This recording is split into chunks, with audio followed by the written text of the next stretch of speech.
Hello friends, welcome to GK classes by GSC. Friends, आज की इस वीडियो में मैं आपके लिए लेकर आई हूँ सभी एग्जाम्स का काफ़ी ज़्यादा इंपॉर्टेंट टॉपिक, और टॉपिक का नाम है पर्यावरण। तो देखिए, इस टॉपिक से हर एग्जाम में 3 से 4 क्वेश्चन अक्सर देखने को हमें मिल ही जाते हैं। इस वीडियो में हम पर्यावरण से रिलेटेड जितने भी इम्पोर्टेंट प्रश्न हैं उन सभी को देखने वाले हैं, और उनसे रिलेटेड जितने भी इम्पोर्टेंट फैक्ट जिनसे कि एग्जाम में प्रश्न बन सकते हैं उन सबको भी आज हम वीडियो में देखने वाले हैं।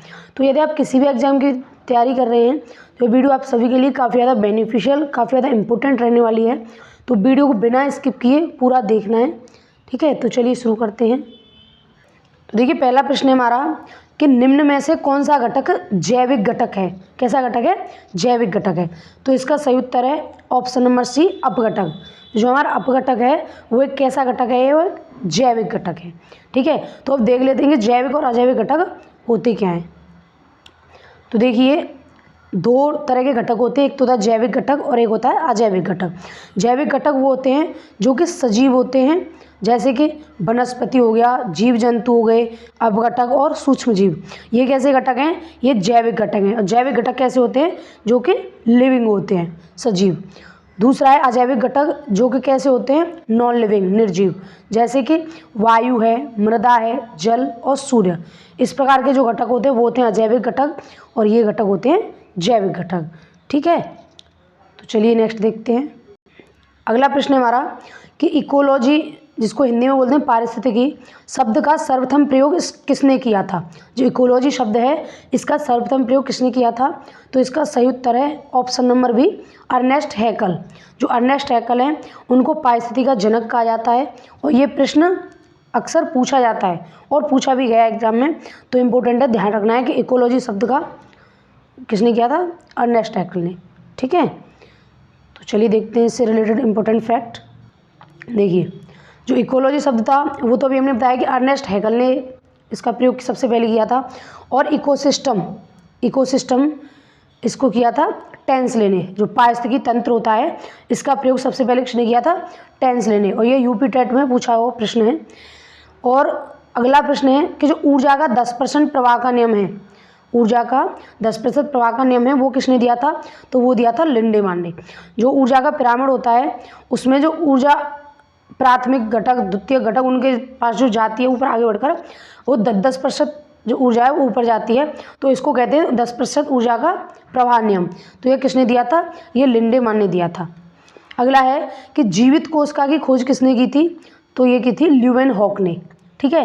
तो ये प्रश्न भी काफ़ी ज़्यादा इंपॉर्टेंट है कि सबसे पहले जीवित कोशिका की खोज ल्यूवेनहॉक ने की थी, ठीक है। तो चलिए नेक्स्ट देखते हैं।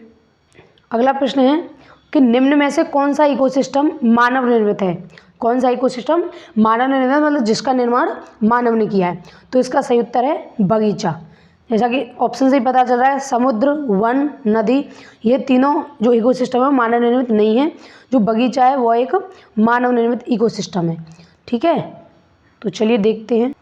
देखिए, जो मानव निर्मित इकोसिस्टम होते हैं जो कि मानव के द्वारा निर्मित किए जाते हैं, जैसे कि बगीचा हो गया, एक्वेरियम हो गया, तालाब हो गया, ठीक है। तो ये कैसे होते हैं? ये मानव निर्मित होते हैं। और प्राकृतिक इकोसिस्टम क्या है? समुद्र है, वन है, नदी है, वर्षावन है, ठीक है। तो ऐसे जो इकोसिस्टम होते हैं, पारिस्थितिकी तंत्र, वो होते हैं प्राकृतिक। और ये प्रश्न पूछा गया है, काफ़ी ज़्यादा इंपॉर्टेंट है कि विश्व का सबसे ज़्यादा स्थायी इकोसिस्टम कौन सा है? तो वो है समुद्र, जिसको कि कभी कभी ऑप्शन में महासागर भी मिल जाता है। तो सबसे स्थायी इकोसिस्टम है विश्व का समुद्र या महासागर, ठीक है। तो ये काफ़ी ज़्यादा इंपॉर्टेंट है, इस पर डबल स्टार मार्क करिए, ठीक है। तो चलिए नेक्स्ट देखते हैं। अगला प्रश्न है कि निम्न में से कौन मृतोपजीवी होते हैं, जो कि मृत जीवियों का भक्षण करते हैं? निम्न में से कौन मृतोपजीवी होते हैं? तो इसका सही उत्तर है ऑप्शन नंबर डी, अपघटक। जो मृतोपजीवी होते हैं वो अपघटक होते हैं, ठीक है। तो इसमें जो अपघटक होते हैं उनमें इम्पोर्टेंट है गिद्ध, ठीक है। इम्पोर्टेंट कौन सा है? गिद्ध है, जो कि मृतों का, जो भी जीव मर जाते हैं उनका भक्षण करता है, और ये मृतों पर ही जीव मतलब डिपेंड रहता है एक तरह से। और गिद्ध को ही पृथ्वी का सफाई कर्मी कहते हैं, पृथ्वी का सफाई कर्मी कहते हैं। ये प्रश्न पूछा गया है कि किसे पृथ्वी का सफाई कर्मी कहते हैं? तो वो गिद्ध को कहते हैं, ठीक है। तो चलिए नेक्स्ट देखते हैं। देखिए काफ़ी ज़्यादा इंपॉर्टेंट प्रश्न है और कम से कम कई मतलब क्या बताऊँ, बहुत ज़्यादा बार पूछ लिया गया ये प्रश्न कि ऊर्जा का पिरामिड सदैव कैसा होता है। तो इसका सही उत्तर है ऑप्शन नंबर बी, सीधा। ऊर्जा का पिरामिड कैसा होता है, हमेशा इस प्रकार होता है, सीधा। ठीक है, तो चलिए देख लेते हैं पिरामिड को। देखिए ये रहा ऊर्जा का पिरामिड और ये सदैव कैसा होता है, ये होता है सीधा। इसमें जो ऊपर जो जैसे प्राथमिक घटक हैं, प्राथमिक उपभोक्ता हैं, द्वितीयक उपभोक्ता हैं, तृतीयक उपभोक्ता हैं और अपघटक हैं, उनमें नीचे से जैसे ही ऊपर प्रभाव होता है तो जो ऊर्जा का केवल 10% ही उनके ऊपर पहुंचता है। जैसे कि यहाँ पे होते हैं यहाँ पे होते हैं हरे पेड़ पौधे। कैसे, हरे पेड़ पौधे होते हैं यहाँ पे और यहाँ से 10% ही ऊपर पहुँचते हैं। तो यहाँ पे होते हैं प्राथमिक उपभोक्ता। प्राथमिक उपभोक्ता, तो प्राथमिक उपभोक्ताओं में कौन होते हैं, जैसे कि कीट पतंगे हो गए, कीट हो गया, टिड्डा हो गया, चूहे हो गए, तो वो होते हैं प्राथमिक उपभोक्ता जो कि हरे पेड़ पौधों का भक्षण करते हैं, उनको खाते हैं। फिर ऊपर जाने के बाद यहाँ पे होते हैं द्वितीय उपभोक्ता जो कि प्राथमिक उपभोक्ताओं का भक्षण करते हैं, जैसे कि मेंढक हो गया, खरगोश हो गया, तो ये हो गए द्वितीयक उपभोक्ता। कैसे उपभोक्ता है, द्वितीयक उपभोक्ता। अब यहाँ से ऊपर चलने के बाद यहाँ होते हैं तृतीयक उपभोक्ता। कैसे, तृतीयक उपभोक्ता होते हैं जो कि द्वितीयक उपभोक्ताओं को भक्षण करते हैं, जैसे कि इनमें प्रमुख हो गया सांप। सांप क्या करता है, जैसे कि मेंढक है, खरगोश है, इनको खाता है यह। फिर ऊपर होते हैं सबसे ऊपर, उनको बोलते हैं अपघटक। अपघटक जो तृतीयक उपभोक्ता होते हैं उनका भक्षण करता है और इसमें सबसे ज़्यादा प्रमुख है गिद्ध या बाज। ठीक है, तो ये होता है ऊर्जा का पिरामिड और ये प्रश्न हमेशा पूछा गया है पर्यावरण में कि ऊर्जा का पिरामिड हमेशा कैसा होता है। तो ऊर्जा का पिरामिड होता है सदैव सीधा। सीधा कैसे, याद रखना है कि जो 10% है, जैसे कि यहाँ है, यहाँ से 10% कम होकर ऐसा हो गया, यहाँ से 10 ऐसे करके, तो हमेशा ही कैसा होता है, सीधा। ठीक है, और ये 10% ऊर्जा का प्रवाह करने में किसने दिया था, लिंडेमान ने। तो चलिए नेक्स्ट देखते हैं। अगला प्रश्न है कि निम्न में से कौन सा लौह इस्पात संयंत्र ओडिशा में स्थित है। तो इसका सही उत्तर है राउरकेला। तो जो हमारा राउरकेला लौह इस्पात संयंत्र है वो कहाँ स्थित है, उड़ीसा में स्थित है और इसका निर्माण जर्मनी की सहायता से किया गया था। किसकी सहायता से, जर्मनी की सहायता से इसका निर्माण उड़ीसा में किया गया था। तो चलिए देख लेते हैं भारत के इंपोर्टेंट लौह इस्पात संयंत्र जो कि अक्सर एग्जाम में पूछे जाते हैं। देखिए सबसे पहला है राउरकेला जो कि उड़ीसा में है और इसका निर्माण जर्मनी की सहायता से किया गया था। किसकी सहायता से, जर्मनी की सहायता से। दूसरा है भिलाई जो कि छत्तीसगढ़ में है और इसका निर्माण रूस की सहायता से किया गया था। अगला है दुर्गापुर जो कि पश्चिम बंगाल में है और इसका निर्माण ब्रिटेन की सहायता से किया गया था। अगला है बोकारो जो कि झारखंड में है और इसका निर्माण भी रूस की सहायता से किया गया था। और ये चारों काफ़ी ज़्यादा इंपॉर्टेंट है और ये अक्सर एग्जाम में रिपीट होते रहते हैं, राउरकेला, भिलाई, दुर्गापुर और बोकारो। और अब तो वर्तमान में टिस्को जो टाटा है वो भी इम्पोर्टेंट हो जाता है क्योंकि जो रतन नवल टाटा उनकी अभी हाल ही में मौत हुई है, तो इसकी वजह से टिस्को भी काफ़ी ज़्यादा इंपॉर्टेंट है। तो टिस्को कहाँ है, जमशेदपुर में। अगला है सलेम, वो है तमिलनाडु में। और अगला है विश्वेश्वरैया जो कि कर्नाटक में। अब देखिए इनकी जो चार हैं ये काफ़ी ज़्यादा इंपॉर्टेंट है और इनसे रिलेटेड ये भी प्रश्न पूछा जाता है कि इनकी स्थापना है वो कौन सी पंचवर्षीय योजना के तहत की गई थी। ठीक है, तो इसमें जो राउरकेला, भिलाई और दुर्गापुर हैं इसकी स्थापना सेकंड पंचवर्षीय योजना में की गई थी और जो बोकारो है उसकी थर्ड पंचवर्षीय योजना के दौरान इसकी स्थापना की गई थी और इन तीनों की दूसरी पंचवर्षीय योजना के दौरान। ठीक है, तो ये प्रश्न पूछा गया है, काफ़ी ज़्यादा इंपॉर्टेंट है, याद रखना है। तो चलिए नेक्स्ट देखते हैं। अगला है कि निम्न में से किस क्रांति का संबंध उर्वरक उत्पादन से है। तो इसका सही उत्तर है ऑप्शन नंबर ए, भूरी क्रांति। तो उर्वरक उत्पादन का संबंध किससे है, भूरी क्रांति से। तो चलिए नेक्स्ट देखते हैं। देखिए क्रांति से इंपॉर्टेंट फैक्ट जो कि इंपॉर्टेंट क्रांतियाँ अक्सर पूछी जाती हैं। सबसे पहले गुलाबी क्रांति। गुलाबी क्रांति का संबंध किससे है, झींगा उत्पादन से। पीली क्रांति का संबंध है तिलहन उत्पादन से। लाल क्रांति का संबंध टमाटर उत्पादन और मांस उत्पादन से है। जो नीली क्रांति है उसका संबंध मछली उत्पादन से। गोल क्रांति आलू उत्पादन से संबंधित है और जो सुनहरी रेशा क्रांति है वो जूट उत्पादन से संबंध है। ठीक है, ये तीन और इम्पोर्टेंट फैक्ट हैं कि हरा सोना किसको कहा जाता है, ये बांस को कहा जाता है। सफ़ेद सोना कपास को कहा जाता है और काला सोना सबको ही लागू कहा जाता है। ठीक है, तो जितने भी ये इंपॉर्टेंट फैक्ट हैं ये भी काफ़ी ज़्यादा इंपॉर्टेंट है, याद रखने हैं। ठीक है, तो चलिए नेक्स्ट देखते हैं। अगला प्रश्न है कि जैव विविधता का जनक किसे कहा जाता है। जैव विविधता का जनक किसे कहा जाता है, तो उसका सही उत्तर है ऑप्शन नंबर डी, विल्सन। जो विल्सन है इसको जैव विविधता का जनक कहा जाता है। लेकिन जो जैव विविधता शब्द है वो सबसे पहले दिया था ग्राहम रोजन ने। जो जैव विविधता शब्द है वो सबसे पहले किसने दिया था, ग्राहम रोजन ने। लेकिन जो जैव विविधता की संकल्पना दी थी वो दी थी विल्सन ने, इसलिए विल्सन को ही जैव विविधता का जनक कहा जाता है। अब देखिए जैव विविधता क्या होती है कि एक ही आवरण में, एक ही जगह पर विभिन्न जीव जंतु और विभिन्न पेड़ पौधों की प्रजातियां मिलती हैं, उस जगह को जैव विविधता कहा जाता है। ठीक है, तो चलिए नेक्स्ट देखते हैं। अगला प्रश्न है कि निम्न में से कौन सा जैव विविधता संरक्षण का इन सीटू मतलब स्वस्थानिक तरीका है। लेकिन इन सीटू और एक्स सीटू इनसे ज़्यादा पूछे जाते हैं। तो इन सीटू का सबसे बेस्ट तरीका कौन सा है, वो है ऑप्शन नंबर बी, राष्ट्रीय उद्यान। तो देख लेते हैं इन सीटू और एक्स सीटू होता क्या है। ये प्रश्न उसमें यूपीपीसीएस 2021 के प्री में पूछा जा चुका है और अक्सर पूछा भी जाता है। ठीक है, तो देख लेते हैं कि इन सीटू और एक्स सीटू होते क्या हैं। इन सीटू और एक्स सीटू अक्सर इनकी जो स्वस्थानिक है उससे इसकी मतलब हिंदी से अक्सर ये नहीं पूछा जाता, इन सीटू और एक्स सीटू से ये पूछे जाते हैं। तो इन सीटू क्या होता है, इन सीटू कि जो जीव जंतुओं का प्राकृतिक आवास होता है उसको बोलते हैं इन सीटू, और जीव जंतुओं के कृत्रिम आवास को बोलते हैं एक्स सीटू। इन मतलब अंदर, एक्स मतलब बाहर। तो प्राकृतिक आवास जैसे कि राष्ट्रीय उद्यान हो गया, अभयारण्य हो गए, नेशनल पार्क। ठीक है, और जो कृत्रिम आवास होते हैं वो होते हैं चिड़ियाघर है, एक्वेरियम है, ठीक है, तालाब है, पोखर है।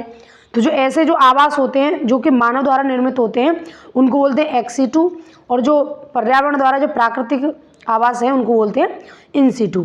ठीक है, तो ये काफ़ी ज़्यादा इंपॉर्टेंट है इन सीटू और एक्स सीटू, इनसे अक्सर प्रश्न बनते रहते हैं, तो ध्यान रखना है। तो चलिए नेक्स्ट देखते हैं। अगला प्रश्न है कि पृथ्वी के फेफड़ों के नाम से किसे जाना जाता है। तो इसका सही उत्तर है ऑप्शन नंबर ए, अमेजन वर्षावन। तो पृथ्वी के फेफड़ों के नाम से किसे जाना जाता है, अमेजन वर्षावन, क्योंकि यहाँ पर सबसे ज़्यादा जैव विविधता पाई जाती है। ठीक है, और अमेजन वर्षावन कहाँ पे है, ब्राज़ील में, इसलिए कि इनको पृथ्वी का फेफड़ा बोला जाता है। तो चलिए नेक्स्ट देखते हैं। अगला प्रश्न है कि किस क्रांति का संबंध दुग्ध उत्पादन से है। तो इसका सही उत्तर है ऑप्शन नंबर बी, श्वेत क्रांति, मतलब सफ़ेद, वाइट रिवॉल्यूशन। तो जो सफ़ेद क्रांति है, श्वेत क्रांति है, उसका संबंध किससे है, दुग्ध उत्पादन से। ठीक है, तो चलिए देख लेते हैं।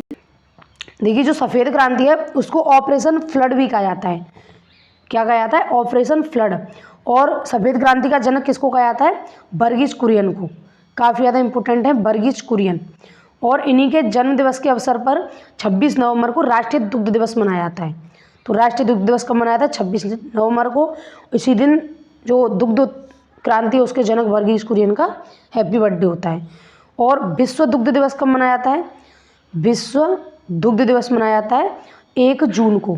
1 जून को मनाया जाता है विश्व दुग्ध दिवस। ठीक है, तो चलिए नेक्स्ट देखते हैं। अगला प्रश्न है कि चिपको आंदोलन कहाँ हुआ था। चिपको आंदोलन कहाँ हुआ था। तो इसका सही उत्तर है ऑप्शन नंबर डी, उत्तराखंड में। ये चिपको आंदोलन है वो उत्तराखंड और राजस्थान दोनों जगह पे हुआ था, लेकिन जो बड़े लेवल पे हुआ था वो हुआ था उत्तराखंड के चमोली में। ठीक है, अक्सर हालांकि दोनों ऑप्शन मिलेंगे नहीं, उत्तराखंड और राजस्थान, केवल उत्तराखंड नहीं मिलेगा, क्योंकि जो फेमस चिपको आंदोलन था वो उत्तराखंड में हुआ था। ठीक है, तो चलिए इससे रिलेटेड फैक्ट देख लेते हैं। जो चिपको आंदोलन है वो कब हुआ था, 1973 में हुआ था। और इसके जो प्रमुख आंदोलनकर्ता हैं वो हैं सुंदरलाल बहुगुणा, बहुत ज़्यादा इंपॉर्टेंट है, अक्सर इनसे रिलेटेड प्रश्न पूछे जाते हैं। और इनकी 2023 में डेथ हुई थी। अगले हैं चंडी प्रसाद, और महिलाएं इससे संबंधित गौरी देवी। और ये चिपको आंदोलन किससे संबंधित था, पेड़ बचाओ आंदोलन था ये, मतलब हरियाली बचाने से संबंधित था ये आंदोलन, चिपको आंदोलन। अगला है जो चिपको था उत्तराखंड में, और इसी को कर्नाटक में नाम दिया गया अपिक्को। अपिक्को आंदोलन इसका नाम कर्नाटक में दिया गया। तो ये कहाँ था, कर्नाटक में। और इसके प्रमुख आंदोलनकर्ता थे वो थे पांडुरंग हेगड़े। ठीक है, इनका भी नाम काफ़ी ज़्यादा इंपॉर्टेंट है। अगला आंदोलन है नर्मदा बचाओ आंदोलन, जो कि मध्य प्रदेश का है और इसकी फेमस जो आंदोलन करता है वो है मेधा पाटकर, और ये प्रश्न पूछा गया है, ये मध्य प्रदेश की बहुत ही फेमस है। अगला है शांत घाटी आंदोलन, जो कि केरल में हुआ था। ठीक है, तो चलिए नेक्स्ट देखते हैं। अगला प्रश्न है कि भारत में कुल कितने तप्त स्थल हैं? तप्त स्थल क्या होते हैं? Hot spot. भारत में कुल कितने हॉट स्पॉट हैं, मतलब तप्त स्थल हैं? तो इसका सही उत्तर है ऑप्शन नंबर बी 4। देखिए तप्त स्थल होते क्या हैं कि जिस क्षेत्र में सबसे सर्वाधिक मतलब जैव विविधता होती है, लेकिन वो अभी नष्ट होने की कगार पर है, मतलब वो क्षेत्र संवेदनशील हैं, मतलब है तो उनमें सबसे ज़्यादा जैव विविधता, लेकिन वर्तमान में क्या है, वो संवेदनशील हैं, जो जैव विविधता है वो नष्ट होने की कगार पर है। और भारत में टोटल कितने हैं? भारत में 4 देख लेते हैं कौन कौन से हैं। 4 में एक तो है पूर्वी हिमालय, दूसरा है पश्चिमी घाट, दूसरा तप्त स्थल कौन सा है? पश्चिमी घाट। तीसरा है सुंडालैंड, कौन सा तीसरा? सुंडालैंड। और फोर्थ है इंडो बर्मा, कौन सा है? Indo Burma. देखिए जो 4 भारत के कुल तप्त स्थल हैं, लेकिन इन 4 में ये जो 2 हैं पूर्वी हिमालय और पश्चिमी घाट, ये तो पूरी तरह से भारत में हैं और ये भारत की सीमा के इर्द गिर्द हैं। जो सुंडालैंड है वो तो अंडमान निकोबार और जो इंडोनेशिया है, मतलब सुंडा जो गर्त है वो उसमें प्रशांत महासागर में पड़ता है, जो कि इंडोनेशिया में है। तो ये अंडमान निकोबार इंडोनेशिया की सीमा पर है, और जो इंडो बर्मा है वो भारत और म्यांमार की सीमा पर है। ठीक है, लेकिन ये चारों भारत के अंतर्गत ही आते हैं। तो भारत में ये पूछा जाएगा कुल कितने हॉट स्पॉट हैं, तो 4 हैं। कौन कौन से? पूर्वी हिमालय, पश्चिमी घाट, सुंडालैंड और इंडो बर्मा। ठीक है, और बात करें तप्त स्थल की, मतलब जो हॉट स्पॉट शब्द है इसको सबसे पहले दिया था डॉक्टर नॉर्मन मायर ने। इस शब्द को सबसे पहले किसने दिया था? तप्त स्थल को डॉक्टर नॉर्मन मायर ने। ठीक है, तो काफ़ी ज़्यादा इम्पोर्टेंट हो जाता है, याद रखना है। तो चलिए नेक्स्ट देखते हैं। अगला प्रश्न है कि जो पंपास घास के मैदान हैं वो किस देश में पाए जाते हैं? तो इसका सही उत्तर है option number D Argentina. Pampas घास के मैदान कहाँ पाए जाते हैं? अर्जेंटीना में। तो देख लेते हैं विश्व के इम्पोर्टेंट। देखिए सबसे पहला है प्रेयरी। जो प्रेयरी घास का मैदान है वो कहाँ पाया जाता है? उत्तरी अमेरिका में। और वेल्ड्स काफ़ी ज़्यादा इम्पोर्टेंट है, ये पाए जाते हैं दक्षिण अफ्रीका में। और लानूज घास के मैदान वेनेजुएला में पाए जाते हैं। डाउन्स ऑस्ट्रेलिया में, पुस्ताज हंगरी में, सवाना अफ्रीका में, और स्टेपी तुल्य जो मतलब स्टेपी घास के स्थल है वो यूरोप, और मुख्य रूप से यूरोप में भी कहाँ पे? यूक्रेन में। तो ये काफ़ी ज़्यादा इंपॉर्टेंट है, इससे अक्सर प्रश्न पूछा जाता है। ठीक है, तो चलिए देखते हैं नेक्स्ट। अगला प्रश्न है कि अम्लीय वर्षा के लिए उत्तरदायी गैस कौन कौन सी हैं? तो इसका सही उत्तर है ऑप्शन नंबर सी ए व बी दोनों, मतलब सल्फर डाइऑक्साइड और नाइट्रोजन डाइऑक्साइड। ठीक है, सल्फर डाइऑक्साइड, नाइट्रोजन डाइऑक्साइड, ये दोनों अम्लीय वर्षा के लिए सर्वाधिक उत्तरदायी गैस हैं। ठीक है, तो चलिए देखते हैं। देखिए जो अम्लीय वर्षा है ये इमारतों को बहुत ज़्यादा नुकसान पहुंचाती है। जो सल्फर डाइऑक्साइड और नाइट्रोजन डाइऑक्साइड हैं ये इमारत को काफ़ी ज़्यादा नुकसान पहुंचाती हैं, इसलिए इसको इमारतों का कुष्ठ रोग कहा जाता है। अम्लीय वर्षा को इमारतों का कुष्ठ रोग कहा जाता है। और अम्लीय वर्षा का जो पीएच मान होता है, जो पीएच स्केल पे इसका मान होता है वो होता है 5.4। ठीक है, और जो ताजमहल का रंग है, ताजमहल का रंग जो पीला पड़ गया है वो किसके कारण पड़ा है? अम्लीय वर्षा के कारण। अम्लीय वर्षा के कारण इसका रंग कैसा पड़ गया है? पीला। बात करें एक और इम्पोर्टेंट फैक्ट की इसी से रिलेटेड, कि जो भोपाल गैस त्रासदी हुई थी काफ़ी ज़्यादा मतलब चर्चा में रही थी, तब काफ़ी ज़्यादा इम्पोर्टेंट है कि जो भोपाल गैस त्रासदी है वो कब हुई थी? दिसंबर 1984 में। और इसमें किस गैस का जो रिसाव है वो हुआ था? वो हुआ था मिसाइल आइसोसाइनाइड। ठीक है, और ये भोपाल में कौन सी जो मतलब फैक्ट्री उसके तहत हुई थी? फैक्ट्री थी इसमें union carbide factory. Union carbide factory में मिथाइल आइसोसाइनेट गैस का रिसाव होने से काफ़ी सारा नुकसान हुआ था, जान माल की हानि हुई थी। तो भोपाल गैस त्रासदी कब हुई थी? 1984 में। ठीक है, तो चलिए देखते हैं। अगला प्रश्न है कि ग्रीन मफलर का प्रयोग कौन से प्रदूषण को कम करने के लिए किया जाता है? तो इसका सही उत्तर है ऑप्शन नंबर बी ध्वनि प्रदूषण। देखिए ग्रीन मफलर जो मतलब ग्रीन मफलर का प्रयोग है वो कहाँ पे किया जाता है? सबसे पहली बात तो ध्वनि प्रदूषण को कम करने के लिए किया जाता है। जैसे कि आपने देखा होगा हाईवे हो गया, रेलवे लाइन हो गई, इनमें अक्सर जो दोनों तरफ हाईवे और रेलवे लाइन के दोनों तरफ एक कतार में पेड़ लगे होते हैं, ठीक है, तो इन्हीं को बोलते हैं ग्रीन मफलर, जिनसे कि जो ध्वनि है हाईवे की, रेलवे की, रेल की, वो जो बस्ती वगैरह इलाके हैं वहाँ तक नहीं पहुँच पाए। इसलिए ग्रीन मफलर का प्रयोग किस लिए किया जाता है? ध्वनि प्रदूषण को कम करने के लिए, ठीक है। अगला प्रश्न है कि निम्न में से कौन सा रोग नाइट्रेट की अधिकता से होता है? तो इसका सही उत्तर है option number D, blue baby syndrome. जो ब्लू बेबी सिंड्रोम रोग है वो नाइट्रेट की अधिकता से होता है, ठीक है। तो चलिए आगे देखते हैं। इसी में देखो जो इटाइटाई रोग होता है वो भी काफ़ी ज़्यादा इंपॉर्टेंट है। यह कैडमियम की कमी, कैडमियम से होता है। इटाइटाई रोग किससे होता है? कैडमियम से होता है। और अगला काफ़ी इंपॉर्टेंट है, इससे रिलेटेड प्रश्न पूछा गया है कि मिनीमेता रोग किसकी वजह से होता है? तो होता है पारा या मरकरी, मतलब Hg। और यह रोग कहाँ का है? यह जापान का रोग है, ठीक है। यह रोग कहाँ का है? जापान का रोग है, ठीक है। तो चलिए नेक्स्ट देखते हैं। अगला प्रश्न है कि विश्व वन्यजीव दिवस कब मनाया जाता है? तो इसका सही उत्तर है ऑप्शन नंबर बी, 3 मार्च को। जो विश्व वन्यजीव दिवस मनाया जाता है वो 3 मार्च को मनाया जाता है, ठीक है। तो चलिए देखते हैं पर्यावरण से रिलेटेड जितने भी इम्पोर्टेंट दिवस। देखिए सबसे पहला है 22 मार्च को मनाया था विश्व जल दिवस, ठीक है। 5 जून को मनाया जाता है विश्व पर्यावरण दिवस। 22 मई को मनाया जाता है जैव विविधता संरक्षण दिवस। 22 अप्रैल को पृथ्वी दिवस और 16 सितंबर को ओजोन परत संरक्षण दिवस। ये इंपॉर्टेंट दिवस हैं जो कि पर्यावरण से रिलेटेड हैं, ठीक है। देखिए अगर वीडियो का कंटेंट और मेरी मेहनत अगर पसंद आ रही है तो एक बार कमेंट बॉक्स में ज़रूर बताएं, ठीक है। तो चलिए देखते हैं आगे। अगला प्रश्न है कि वन्यजीव संरक्षण अधिनियम किस वर्ष से संबंधित है? तो इसका सही उत्तर है ऑप्शन नंबर सी, 1972। जो वन्यजीव संरक्षण अधिनियम वो किस वर्ष का है? वो 1972 का है, ठीक है। तो कुछ पर्यावरण रिलेटेड अधिनियम देख लेते हैं। इसमें वन अधिनियम जो कि 1927 का है। अगला है जल संरक्षण अधिनियम 1974 का, वन संरक्षण अधिनियम 1980 का और पर्यावरण संरक्षण अधिनियम वो है 1986 का।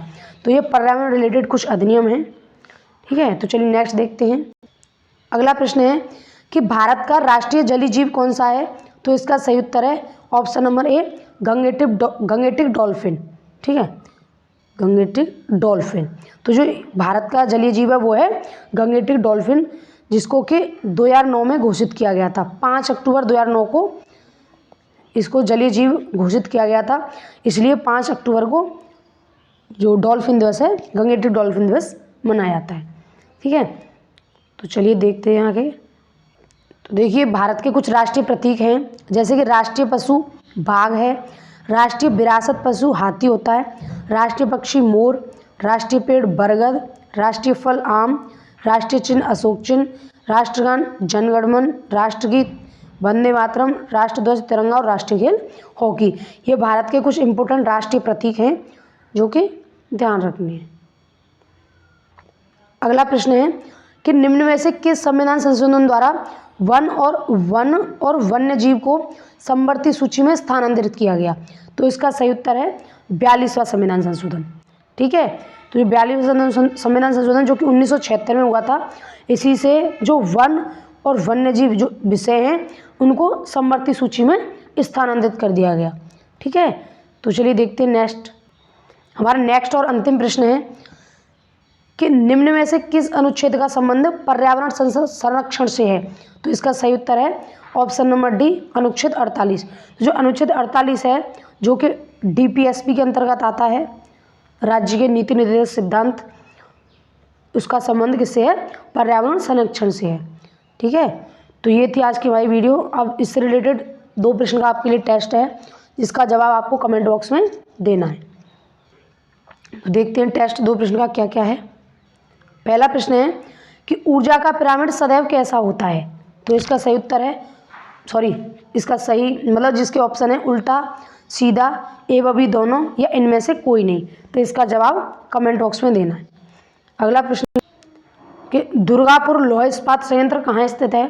तो इसके ऑप्शन है उड़ीसा, छत्तीसगढ़, जमशेदपुर और पश्चिम बंगाल। तो ये 2 प्रश्न टेस्ट के तौर पर हैं, जिनका जवाब कमेंट बॉक्स में ज़रूर देना है और बताना है कि वीडियो का कंटेंट और वीडियो की क्वालिटी और मेरी मेहनत कैसी लगी। ठीक है, तो ये था आज का हमारा टॉपिक, पर्यावरण से रिलेटेड जितने भी इम्पोर्टेंट प्रश्न बन सकते हैं एग्जाम में, उन सभी से संबंधित। अगर वीडियो अच्छी लगी हो तो वीडियो को लाइक करें और वीडियो को ज़्यादा से ज़्यादा शेयर करें, जिससे कि और भी लोग इसका बेनिफिट ले सकें। और अभी तक चैनल को सब्सक्राइब नहीं किया है तो प्लीज़ चैनल को सब्सक्राइब करें। और वीडियो का कंटेंट कैसा लगा है कमेंट बॉक्स में फीडबैक ज़रूर दें। धन्यवाद।